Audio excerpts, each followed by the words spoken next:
მოგესალმებით ყველას, მე ვარ თამუნა და ეს არის ჩემი YouTube არხი მესხი ვლოგი, სადაც ჩვენ ვსაუბრობთ ქსოვაზე და ქსოვასთან დაკავშირებულ თემებზე.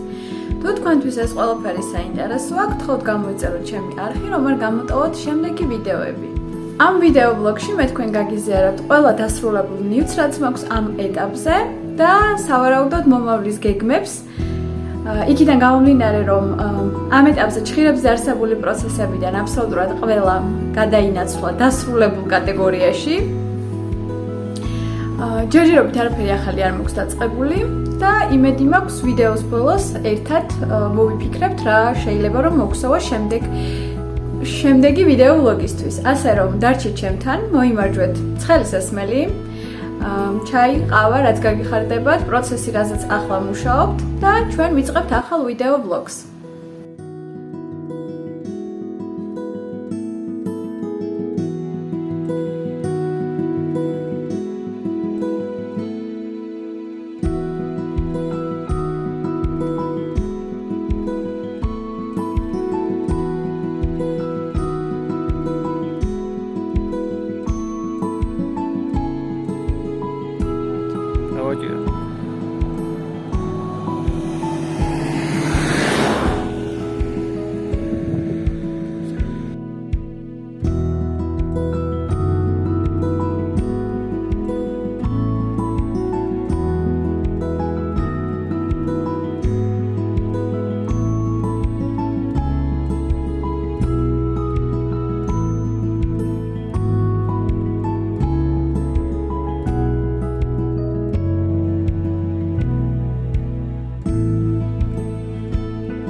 მოგხსოვერი კიდე ძაფი დამიმთავრდა, აი ეს დარჩა.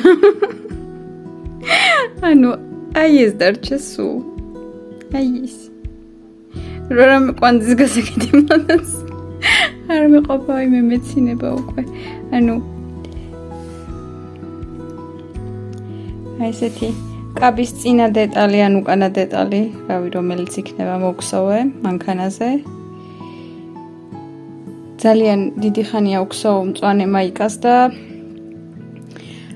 თან კომბინიზონის შეკვეთა დავამთავრე დღეს, ორშაბათს გავგზავნი, თუმცა იმდენად მინდა რაღაცა ცოტა სხვა დასრულებული ნივთი, ოღონდ ცოტა სხვა ვიდრე კომბინიზონის კომპლექტები ან რაღაცნაირად დავიღალე, მაგ კომბინიზონებით ახალი მოდელი უნდა მოვქსოვო, რომ სახალისო გახდეს მათი ქსოვა. მოკლედ, აი ესეთი დეტალი კაბა მოვქსოვე. 3 ცალი 50 გრამიანი წავიდა და როგორც ხვდები 1 ცალი 25 გრამიანი და აი ესე გრძელი კაბა მოვქსოვე. ეხლა ეს უნდა გადავიტანო დამატებით ჭხირზე, რადგან ძალიან მინდა დაბოლოება არ გავაკეთო შეკეცილი, არამედ გავაკეთო მაგალითად ყაიზნაღით რამე დეკორატიული ნაკსოვით დავამთავრო, რადგან აი ეს შეკეცვის შემთხვევაში ეს ადგილი, როდესაც ესე იკეცება, სქელია და რაღაცნაირად თითქოს გამაგრებულია და დაბოლოება მსგავსი ფორმატით დიდად არ მინდა. მინდა რომ რაღაცა უფრო ჰაეროვანი იყოს, ამიტომ აი ამ ადგილას აჟურული კანტის მოქსოვა მინდა.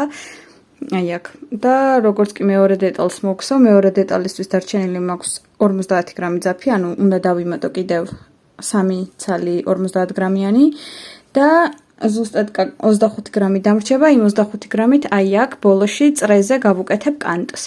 ასე რომ ეხლა ამას გადავიტან ჭხირზე და აი აქ არის ერთ-ერთი გადაბმა ძაფის. თითქმის არ ჩანს, ასე რომ ესევე დავტოვებ. გადავიტან ეხლა ამას დამატებით ჭხირზე და დიდი ალბათობით დავიწყებ მეორეს ქსოვას, ან არ დავიწყებ ჯერ. იქიდან გამომდინარე, რომ მაინც ვერ დავამთავრებ და მანქანის დაკავება, ანუ იმ დეტალის მოქსოვით, რომელიც რეალურად დამთავრებული არ იქნება და სანამ არ დავამთავრებ, მანამდე მანქანაზე უნდა იყოს, მუღამს ვერ ხვდები ჯერ, ასე რომ შეიძლება სხვა დეტალი მოვგსოვო, ანალოგიური კაბისვე ოღონდ სხვა ძაფით და ამ ძაფს როგორც კი მოვიტან მაღაზიიდან, დავიწყო მეორე დეტალის ქსოვა მერე. ისეთი სასიამოვნო ქსოვილია, რომ აი ვერ აგიხსერთ. ძალიან სასიამოვნო. ეს არის ლანა გროსას პერფორტუნა. მოკლედ ძალიან კაი ძაფია და მე მგონი აი აგერ არის მეორე კვანძი. ანუ კვანძი როდესაც კეთდება, ეს ძაფი მაქვს უკან გამოსატანი. აი ამ ადგილას. აი აქ. და წინა მხრიდან არაფერი არ დაეტყობა. ახლა გავაგრძელებ სხვა რამის ქსოვას, რადგან ძალიან მინდა ესეთივე კაბები მოვქსოვო ორი სხვადასხვა ფერის, ანუ ერთი ეს არის და მეორე სხვა ძაფით და პლუს ამას, ანუ არაჩვეულებრივი ვარიანტია გავხარჯო ძაფების. ძაფების გახარჯვის არაჩვეულებრივი ვარიანტია, ასე რომ გავაგრძელებ მუშაობას და აი ეს დეტალი, ანუ პრობლემას დიდად არ შემიქმნის, თუ მაინდა-მაინც ერთ რიგს მოვარღვევ და მაგის მიხედვით, ანუ ეს დამრჩება უბრალოდ დასამალად. ანუ შეიძლება ფიზიკურად აი ამ ძაფის გამოყენება ვერ შეძლო. მოკლედ, გავაგრძელე და აუცილებლად გავცემ კითხვას მანქანაზე ქსოვასთან დაკავშირებით, თან მექნება დეტალი ზუსტად უკვე მანქანაზე მოქსოვილი, რასაც გაჩვენებთ. აი აქ არის ნამატები, რომელიც ჩემი დამოუკიდებლად დავამუღამე და ძალიან მომწონს, რადგან ძალიან გავს აი კორდით დამუშავებულ კიდეს მეორე მხარესაც ერთი წამით ზედარი მეორე მხარესაც ანალოგიური მეთოდით არის გაკეთებული. მოკლედ, წავედი, მოვხსო მეორე დეტალს.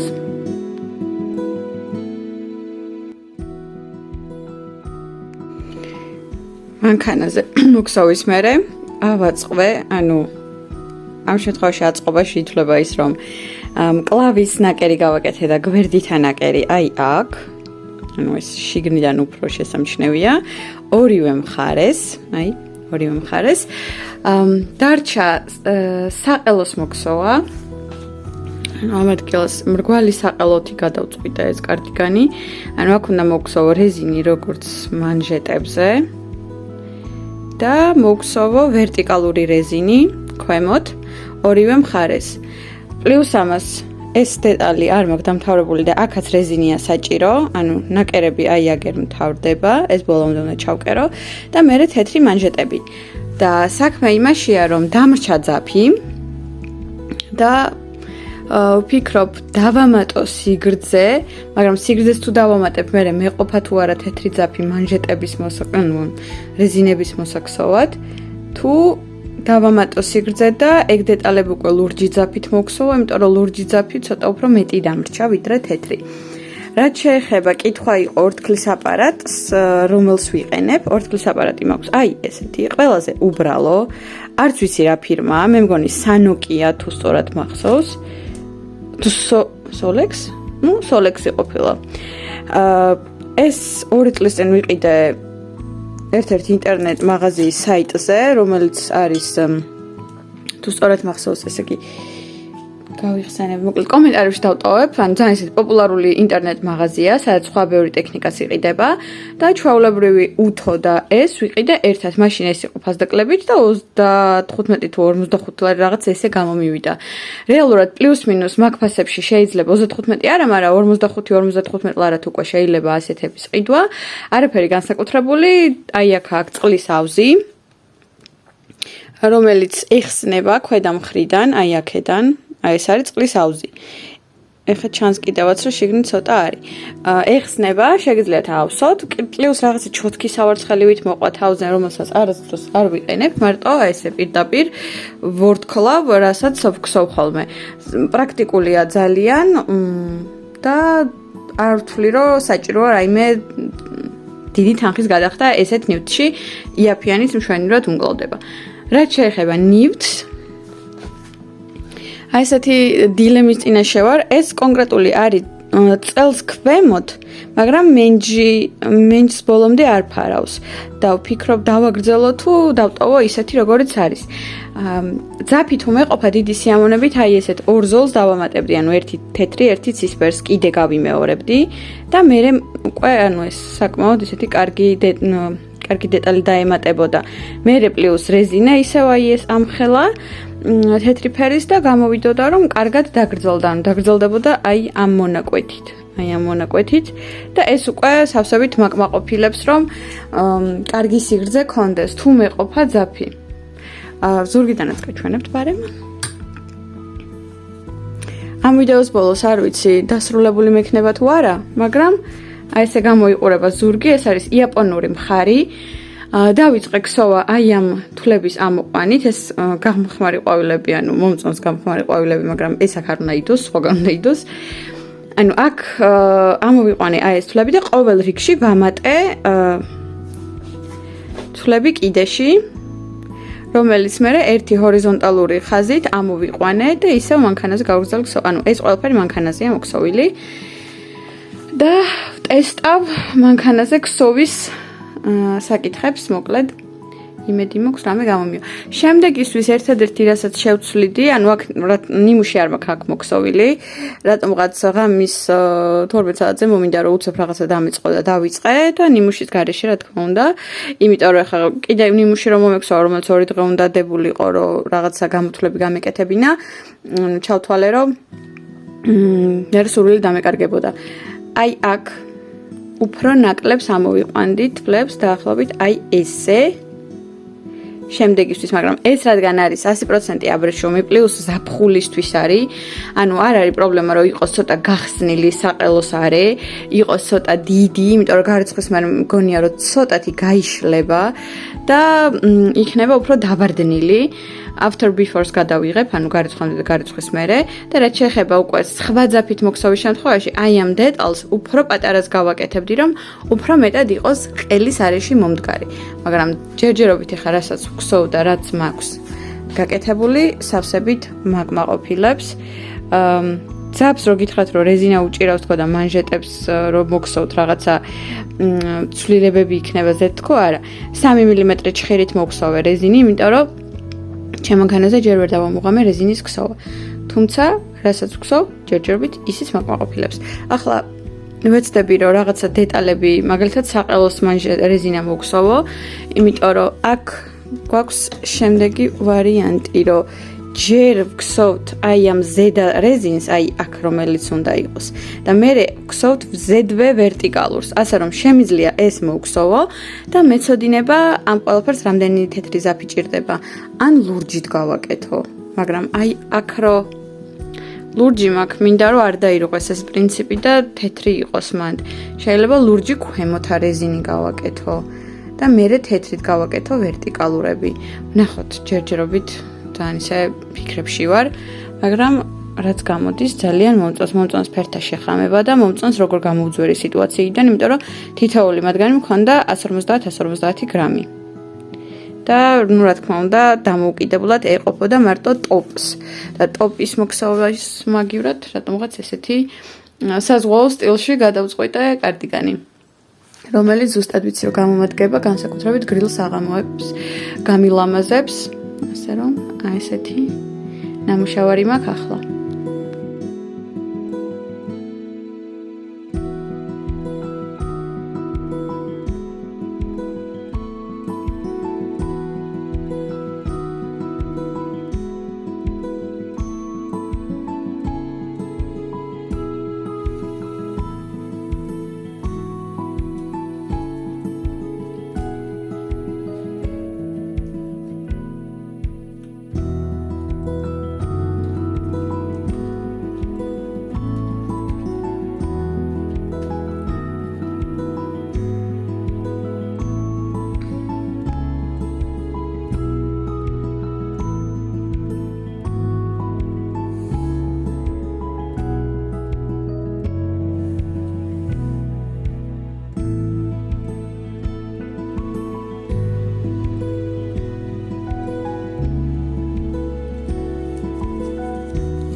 ეს ვიდეო ვლოგი გამოვიდა საკმაოდ დიდი დაგვიანებით, მაგრამ თუ გავითვალისწინებთ, რომ არ მქონდა ბევრი პროცესი, რაზეც ვმუშაობდი, შესაბამისად დიდად არ მქონდა რა გამეზიარებინა თქვენთვის, მაგრამ გადავწყვიტე, რომ მაინც რამდენიმე დასრულებული ნივთით საკმარისია იმისთვის, რომ ახალ ვიდეო ვლოგის გამოსვლას შეუწყოს ხელი ამ პროცესმა და გიზიარებთ იმ ნივთებს, რაზეც ვმუშაობდი მთელი ეს პერიოდი, რაც არის 2 კვირაზე მეტი.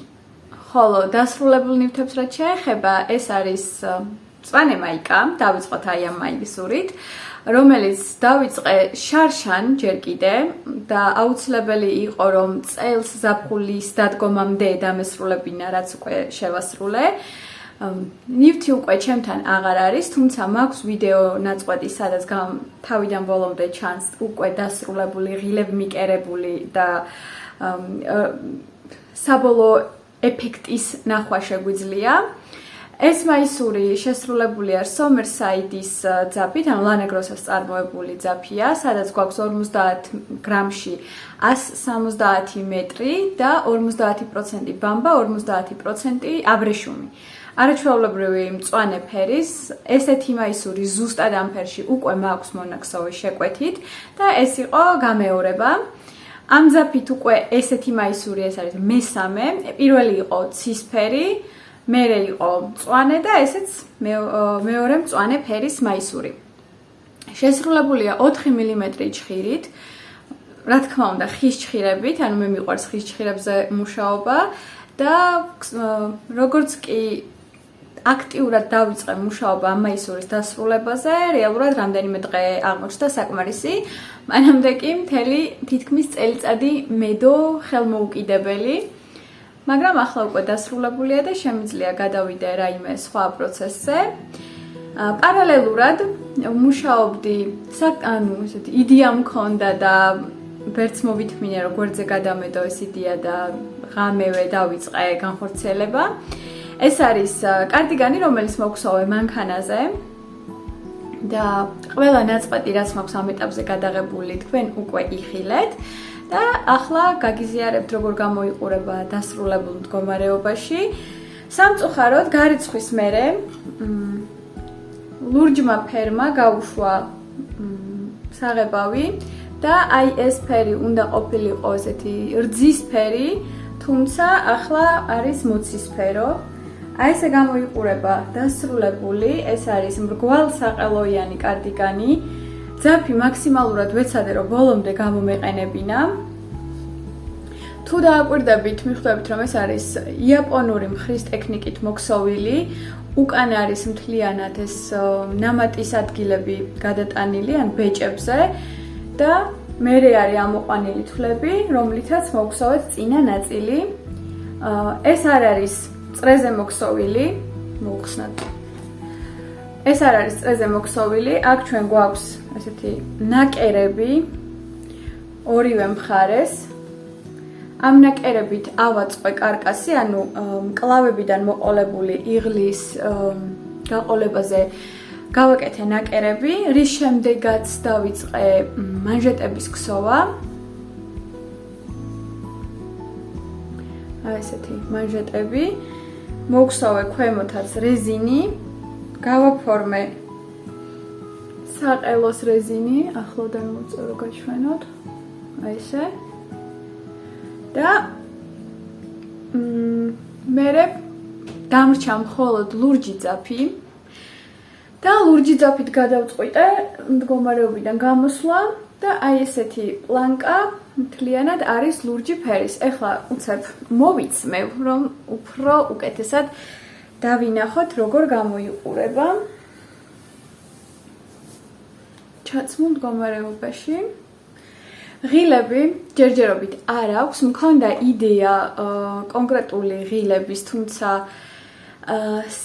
რომ მივადე დიდად არ მომეწონა. ეს არის ესე მოკლე სტილის, ცოტა ესეთი გრძელი მკლავებით ხელი 100% აბრეშუმის ძაფით შესრულებული კარდიგანი, საკმაოდ ისეთი გრილი, სასიამოვნო და როგორც კი ნორმალური ამინდები გამოვა და შესაძლებელი იქნება თხელი მაიკებით სიარული და რო ვიცით რომ საღამოს აგრილდება ხოლმე, შემიძლია უცებ ჩანთაში ჩავაგდო, თან წავიღო და საღამოს უკვე მხრებზე აი ესე შემოვიგდო, რომ ვიყო კომფორტულად. რაც შეეხება ღილებს, არა მაქვს გაკეთებული ნახრეტები იქიდან გამომდინარე, რომ არ ვიცოდი რამდენი ღილის გაკეთებას გადავწყვეტდი საბოლოო ჯამში. არ ვიცოდი რა სისქის იქნებოდა ეს ღილები, შესაბამისად ნახრეტები საერთოდ არ გავუკეთე და როგორც კი რაიმე საინტერესო ვარიანტის ღილი შემხვდება რომელიმე მაღაზიაში, უკვე მეცოდინება რა ინტერვალით უნდა გავაკეთო ნახრეტი და რამდენი ცალი უნდა გავაკეთო ჯამში. ამ ყველაფერს პატარა შორტში გადავიღებ, როგორ ხდება უკვე არსებულ პლანკაზე დამატებითი ღილების ფორმირება. ჩვენ შემთხვევაში დამატებითი არ იქნება, ძირითადი ღილები იქნება, მაგრამ ანალოგიური პრინციპით თქვენ შეძლებთ დამატებით ღილების გაკეთებას ნებისმიერ ქსოვილზე. საკმაოდ გული მწყდება სიმართლე რომ ვთქვათ, რომ ეს კონტრასტი რაც მინდოდა ლურჯსა და თეთრს შორის არ შედგა და გამოვიდა ესეთ ლურჯსა და ღია ნაცრისფერ ღია ცისფერს შორის. ესეც ლამაზია შეიძლება ითქვას, მაგრამ ჩაფიქრებული რომ იყო თეთრსა და ცისფერს შორის, ну, არც თუ ისე სასიამოვნოა, როდესაც არ გამოდის ის რაც მქონდა ჩაფიქრებული. მით უმეტეს რომ გავრეცხე ცივ წყალში, გავრეცხე ხელით, ვიდეოშიც ყველაფერი ვაჩვენე და ჩადების მომენტშივე გაუშვა ფერი, ანუ ეს არ არის რაღაცა ცხელი წყლის ამბავი ან რამე. შემდეგისთვის მეცოდინება რომ ნიმუში არ მქონდა მოქსოვილი. აი ეს არის ყველაზე დიდი პრობლემა, ანუ დამეზარა ღამის 12 საათზე ნიმუშის ქსოვა, იმიტომ რომ ქსოვდი მანქანაზე, შესაბამისად ჯერ უნდა მომექსოვა მანქანაზე, თან არ მქონდა მაგ რაოდენობის ძაფი, ანუ ძალიან პეტერა ბურთულა მაქვს დარჩენილი იმისთვის, რომ ღილები მივაკერო და მე რო კიდე ნიმუში მომექსოვა, ძაფი საერთოდ არ მეყოფოდა ამ კარდიგანის მოსაქსოვად. თავს ამით ვიმართლებ. რეალურად კი უბრალოდ დამეზარა ღამის 12 საათზე ნიმუშის მოქსავა, რომელსაც ჭირდებოდა პლუს 2 დღე იმისთვის, რომ თავისი ზომა ეჩვენებინა, მერე უნდა გამერეცხა გამოთვლები გამეკეთებინა, რაც ძალიან დამეზარა. და რეალურად არ დამზარებოდა, მაშინვე გავიგებდი, რომ ლურჯის აღებავს უშვებს და ეს თეთრი იღებება და შესაბამისად მეცოდინებოდა, რომ რაიმე სხვა უნდა მოვიფიქრო და ეს ორი ფერი ცალ-ცალკე გამოვიყენო. ამ შემთხვევაში ლურჯით რაიმე დამოუკიდებელ ზედას მოვხსოვდი და თეთრს სხვა ძაბთან კომბინაციაში გავაკეთებდი. თუმცა რაც არის ეს არის, მაქვს ესეთი კომბინაციაში ზოლებში რაღაცა ზღვის თემატიკაზე კარდიგანი. გული დიდად არ მწყდება, მაგრამ მაინც მწყდება, მაგრამ ვერ ვიტყვი რომ კმაყოფილი არ ვარ, იმიტომ რომ ბოლო პერიოდი მანქანაზე ქსოვისთვის საერთოდ არ მეცალა ხოლმე, მით უმეტეს ესე თავიდან ბოლომდე დასრულებული ნივთი რომ მანქანაზე შევქმნა და ხელით მარტო რეზინები გავაკეთო და ისიც იმიტომ რომ მანქანაზე ჯერ ვერ დავამუღამე რეზინის ქსოვა, ანუ ძალიან კმაყოფილი ვარ ამ ფაქტით, რომ ზომაც არაჩვეულებრივ გამოვიდა, ანუ არსად პატარა არა მაქვს, არის ოდნავ თავისუფალი, აქაც არის ოდნავ განიერი და ანუ აი მაქსიმალურად კომფორტულად ვგრძნობ თავს ამ ზედაწელში. შემდეგი ნივთი, რაც მანქანაზე მოვხსოვე და შეიძლება ითქვას, რომ ერთადერთი პროცესია ამ ეტაპზე, რაც მაქვს, ეს არის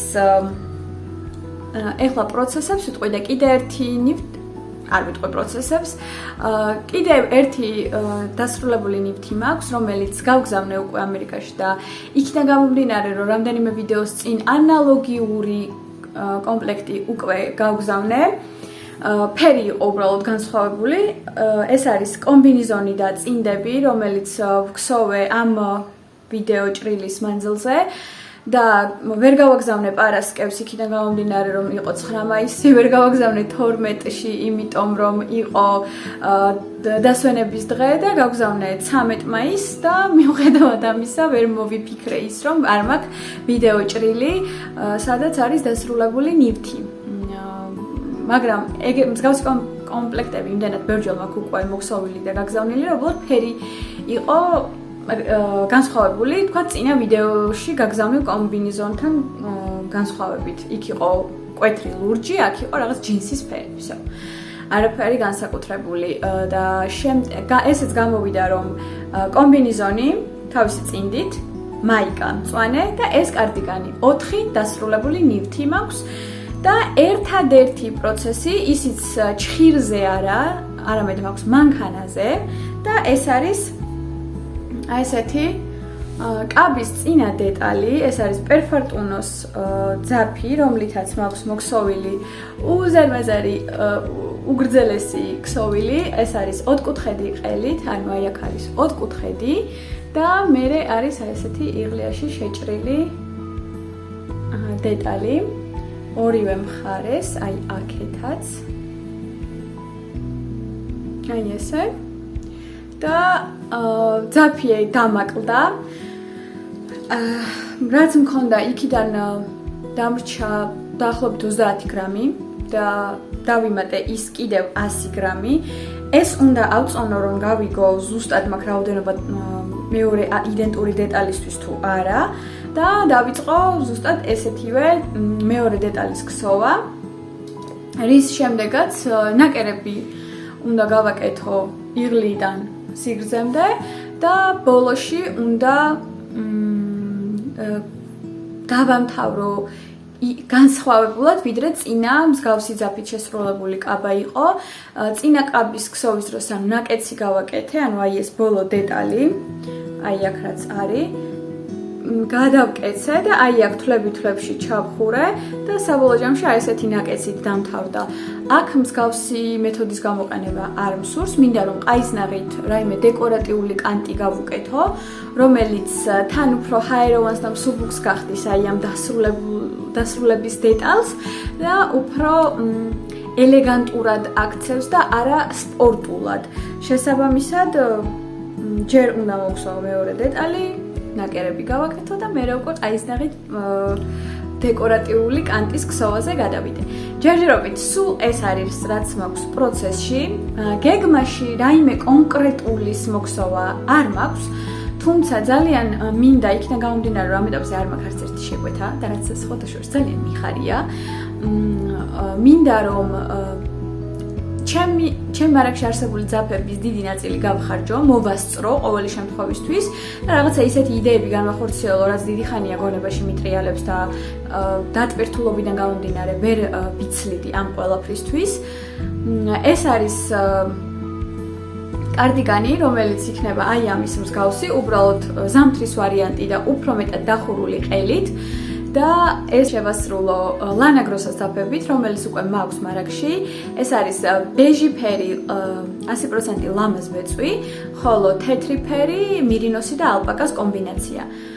ჯერჯერობით არ ვიცი ზუსტად შემდეგი პროცესი ეს კარდიგანი იქნება თუ რაიმე სხვას თუმცა ვფიქრობ რომ შემდეგ ვიდეოში, რომელიც გამოვა 4 შაბათს და ამჯერად ნამდვილად გაგიზიაროთ არა დასრულებული ნივთები და პროცესები, არამედ შთაგონება, რასაც პოულობ Pinterest-ზე ან Instagram-ზე. მაქვს ალბომი Pinterest-ზე და Instagram-ზე, სადაც ვინახავ ყველა იმ ნივთის ფოტოს, რომელიც რაღაცა დოზით მაძლევს შთაგონებას. ზოგიერთი მათგანის გამეორება მინდა ზუსტად ისე, როგორც ფოტოზეა, ზოგიერთი მათგანის კი დეტალების ამოღება მინდა, რომ რაღაცა საერთო გავაკეთო, ასე რომ ვთვლი, რომ თქვენც მოგეწონებათ, რაღაცა შთაგონებას თქვენც იპოვით თქვენთვის და გაგიზიარებთ აი ამ ალბომებს. და ვნახოთ რა შეიძლება მოვხსოვოთ ზაფხულის დადგომამდე და თვითონ ზაფხულის პროცესში როგორ შეიძლება გავილამაზოთ ჩვენი საქმიანობა, რადგან ზაფხულში ბევრი საერთოდ ვერ გსოვს თბილ ნივთებს. ჩემთვის ესეთი კონკრეტული სეზონური დაყოფა ქსოვაში არ არის, მაგრამ არის ხოლმე, როდესაც აი ძალიან თბილი ძაფები ნამდვილად არ შემიძლია დისკომფორტი მაქვს ხელში. მაგრამ ის რო ვთქვა რომ აი რაღაცა ზაფხულის პერიოდში ზამთრის ნივთს ხელში ვერ ავიღებს აქსოვოთ ხომ მსგავსი ემოციები ნამდვილად არ მაქვს. მოკლედ შემდეგ ვიდეოში შევხვდებით აი ესეთი გეგმით, რომ გაგიზიარებთ ჩემ ალბომებს, სადაც მაქვს შეგროვებული ეს შთაგონებისთვის ამოკრებილი ფოტოები და იმედი მაქვს, რომ საინტერესო იქნება. ახლა კი დაგემშვიდობებით, გისურვებთ ბედნიერ კვირას, ყველაფერს საუკეთესოს და ჩვენ კი შევხვდებით მომავალ 4 შაბათს მომავალ ვიდეოში. ასე რომ, ნახვამდის.